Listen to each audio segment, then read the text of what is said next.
Ouganda, des engins explosifs ont visé mardi les demeures de deux influents députés de l'opposition, très critiques du projet de suppression de la limite d'âge pour être élu président. Au Kenya, la commission électorale a tenu une séance de concertation avec le pouvoir et l'opposition. Ils ont abordé des questions liées au nouveau scrutin présidentiel prévu le 26 octobre. Le point dans ce journal. Et puis en Libye, le médiateur de l'ONU, Ghassan Salamé, a fait un point de l'évolution des nouveaux pourparlers en Tunisie entre les gouvernements rivaux libyens. C'était lors d'une conférence de presse à Tripoli.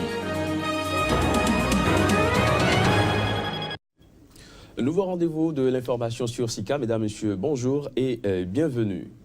En Ouganda, des engins explosifs, vraisemblablement des grenades, ont visé hier, mardi, les demeures de deux influents députés de l'opposition. Il s'agit d'acteurs politiques très critiques du projet de suppression de la limite d'âge pour être élu président dans ce pays. Les images. Il y a eu 3 explosifs la nuit passée, a déclaré Bobi Wine, montrant à un journaliste de l'AFP les vitres brisées de la chambre de son fils et assurant qu'il s'agit de la deuxième attaque de ce genre en quelques jours. Quant à Sewanyana, il a appelé à l'aide dans la nuit sur son compte Facebook. Des gens ont lancé une grenade contre ma maison, j'ai besoin de secours. Joignant une photo de fragments de plastique et de métal provenant selon lui d'une grenade. Un troisième député de l'opposition, Moses Kazibante, avait apporté la semaine dernière une attaque similaire. Bobi Wine a affirmé mardi recevoir des menaces de mort quasi quotidiennes depuis que lui et d'autres députés de l'opposition se sont opposés au Parlement à un projet d'amendement de la Constitution visant à supprimer la limite d'âge pour être candidat à une élection présidentielle qui permettrait au chef de l'État, Yoweri Museveni, 73 ans, de briguer un 6e mandat en 2021. La Constitution impose actuellement aux candidats au poste de président d'être âgés de 35 à 75 ans. Le porte-parole de la police de Kampala a indiqué que les explosions chez les 3 parlementaires présentaient des similitudes. Les engins utilisés contre la maison de Moses Kazibante la semaine passée sont des grenades moins puissantes que celles utilisées par l'armée, a-t-il précisé. Un porte-parole du gouvernement a assuré que l'opposition avait mis en scène ces explosions provoquées par des grenades assourdissantes afin de pouvoir blâmer le gouvernement. Mwan et Sewanyana figurent parmi les 24 députés d'opposition suspendus à la suite de scènes de pugilat dans l'hémicycle la semaine passée. Au Kenya, la commission électorale a tenu des séances de concertation avec les principaux candidats à l'élection du 26 octobre prochain. Le leader de l'opposition kenyane, Raila Odinga, a été le premier à rencontrer mardi des représentants de la commission électorale avant de rencontrer le président Uhuru Kenyatta pour discuter du nouveau scrutin. À sa suite, le vice-président du Kenya, William Ruto, a rencontré également la commission électorale. Il faut dire que ces différentes consultations devaient permettre à la commission électorale d'obtenir un consensus autour du scrutin. Je vous propose à présent d'écouter ici les différentes parties au terme de ces séances de concertation. The IEBC has briefed us on the state of their preparedness. La commission électorale nous a parlé de l'avancement des préparatifs et nous sommes très contents avec les préparatifs qui ont été mis en place par la commission électorale pour les élections du 26 octobre. Hold the fresh presidential elections on the 26th of October. They have told us that they will pay special attention. Ils nous ont dit qu'ils feraient très attention aux directives données par la Cour suprême en ce qui concerne cette élection présidentielle.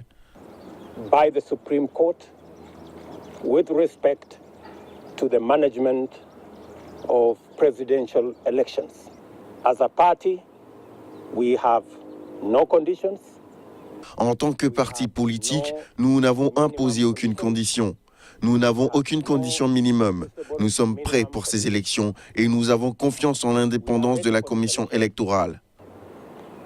We believe in the independence of IEBC. In this meeting, none of the issues that were raised as irreducible minimum Sur cette réunion, aucune des questions que nous avons soulevées, comme au minimum la tenue d'une élection dans les 60 jours requis par la Constitution et la Cour suprême, à partir de la date de la décision de la pétition électorale du 1er septembre 2017, aucune de ces demandes que nous avons faites n'a été satisfaite. Demands that we made have been met or responded to, and we left. Et nous sommes partis parce que rien n'a été convenu. Nothing has been agreed. En République démocratique du Congo, les violences ont poussé près de 3400 personnes à fuir vers la Zambie en un mois. Une situation qui inquiète le Haut Commissariat de l'ONU pour les réfugiés. Il s'agit du plus grand afflux de réfugiés observé au cours de ces 5 dernières années, selon l'organisation. Les gens fuient les affrontements interethniques ainsi que les combats entre les forces de sécurité congolaises et les milices, a expliqué Andrej Mahesik, un porte-parole du Haut Commissariat pour les réfugiés. La plupart d'entre eux viennent des provinces du Haut-Katanga et de Tanganyika. Beaucoup souffrent de malnutrition, de paludisme, de problèmes respiratoires, de dysenterie et de maladies de la peau, a indiqué l'instance des Nations Unies. 60% de réfugiés sont des enfants, toujours selon l'ONU. La Zambie accueille environ 27 300 réfugiés et demandeurs d'asile congolais, renseigne l'ONU. La plupart des nouveaux venus sont transférés dans un centre de transit dans le district de Nchelenge, à 90 km de la frontière. Certains restent à la frontière en attendant d'être rejoints par leurs proches.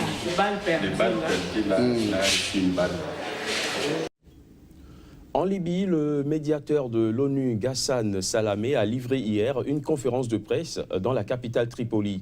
Une sortie médiatique qui lui a permis de faire un point de l'évolution des nouveaux pourparlers en Tunisie entre les gouvernements rivaux libyens, démarrés le 1er octobre dernier. On l'écoute.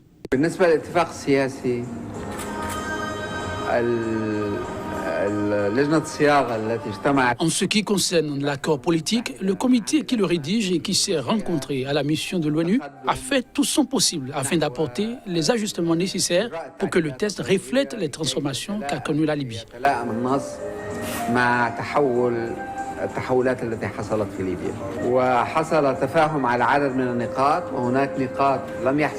Il y a eu une entente sur plusieurs points. Il y a des points sur lesquels il reste du désaccord, mais les options évoquées ont été réduites à 2 ou 3. D'une manière générale, il y a du progrès et je suis content de ce progrès. J'espère que les prochains pourparlers et les derniers conduiront à encore plus d'entente sur un certain nombre de points.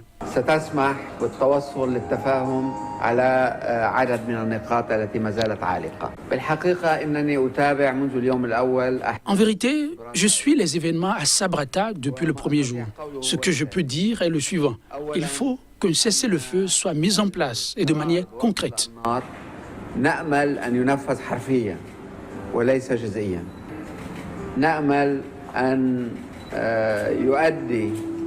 Nous espérons que la diminution des combats conduira à un cessez-le-feu complet. Pas à des escarmouches, mais à quelque chose d'encore plus limité.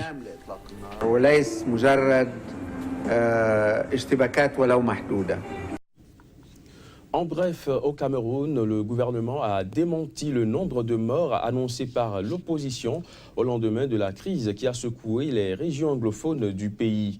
Le gouvernement soutient qu'il n'y a pas eu plus de 10 morts. Il explique que 5 autres prisonniers se sont servis d'armes contre les forces de défense et de sécurité qui, en légitime défense, ont fait également usage de leurs armes. Au moins 15 morts, 15 personnes ont été tuées selon des sources hospitalières au moment où l'opposition fait état d'une trentaine de morts dans les manifestations indépendantistes. Il faut dire que l'opposant John Frundi accuse le président Paul Biya d'être responsable du pourrissement de la violence dans les régions anglophones du pays. Parlons toujours de la crise dans les régions anglophones du Cameroun. Le secrétaire général de l'ONU, Antonio Guterres, a demandé aux autorités camerounaises une enquête sur les actes de violence signalés dans les régions du sud-ouest et du nord-ouest du pays le 1er octobre dernier. Des violences qui ont donné lieu à des pertes en vies humaines. Voici les détails. Antonio Guterres a condamné fermement ces actes et reste profondément préoccupé par la situation au Cameroun, a précisé lundi soir dans un communiqué son porte-parole. Le patron de l'ONU exhorte les dirigeants politiques des deux côtés à appeler leurs partisans à s'abstenir de tous nouveaux actes de violence et à condamner sans équivoque toute action qui puisse nuire à la paix, la stabilité et l'unité du pays, a ajouté son porte-parole. Il prend note de l'appel au dialogue lancé par les autorités et encourage les représentants de la communauté anglophone à saisir cette opportunité dans leur recherche de solutions aux griefs de la communauté dans le cadre de la Constitution camerounaise. Ouverte il y a près d'un an, la crise anglophone au Cameroun a connu son épisode le plus sanglant dimanche, avec au moins 17 morts en marge d'une proclamation symbolique d'indépendance vis-à-vis des francophones, selon un bilan établi lundi par Amnesty International et des sources officielles. À ce bilan s'ajoutent 2 autres décès comptés au cours du week-end dans les 2 régions anglophones. Depuis novembre 2016, la minorité anglophone, qui représente environ 20% des 22 millions de Camerounais et 2 régions sur 10 dans tout le pays, proteste contre ce qu'elle appelle sa marginalisation dans la société. Outre les séparatistes, des anglophones exigent le retour au fédéralisme qui a prévalu au Cameroun entre 1961 et 1972 avec 2 États au sein d'une même république. Jeudi, Antonio Guterres était déjà intervenu dans le conflit en exhortant les autorités camerounaises à promouvoir des mesures de réconciliation nationale. L'Organisation mondiale de la santé est préoccupée par la propagation de la peste à Madagascar. En effet, l'épidémie est déjà présente dans plusieurs villes de la Grande Île, alors qu'on en est seulement au début de la saison épidémique qui réapparaît presque chaque année dans ce pays depuis 1980, du mois d'octobre au mois de mars. Les images. Le porte-parole de l'OMS a indiqué que le risque de propagation de la peste est élevé au niveau national et modéré au niveau régional en raison des vols fréquents vers les îles voisines de l'océan Indien. Le risque de propagation étant faible au niveau international, l'OMS ne préconise aucune restriction de voyage ou de commerce avec Madagascar. Selon l'organisation, la peste réapparaît presque chaque année à Madagascar, généralement de septembre à avril. Face à la presse ce lundi, Roland Ratsiraka, le ministre du Tourisme, s'est voulu rassurant en soutenant que la situation n'était pas aussi grave qu'on le pensait. Mais contrairement aux précédentes épidémies, celle-ci touche les grandes zones urbaines, y compris la capitale et les villes portuaires. Cela augmente le risque de transmission interhumaine selon l'aide meilleure. Cette forme de peste détectée dans plusieurs villes de Madagascar depuis août est hautement transmissible et peut provoquer la mort en l'absence de traitement. L'OMS a annoncé un bilan de 24 décès et 133 cas. Voilà qui vient mettre un terme à cette édition, mesdames, messieurs. Merci de l'avoir suivi.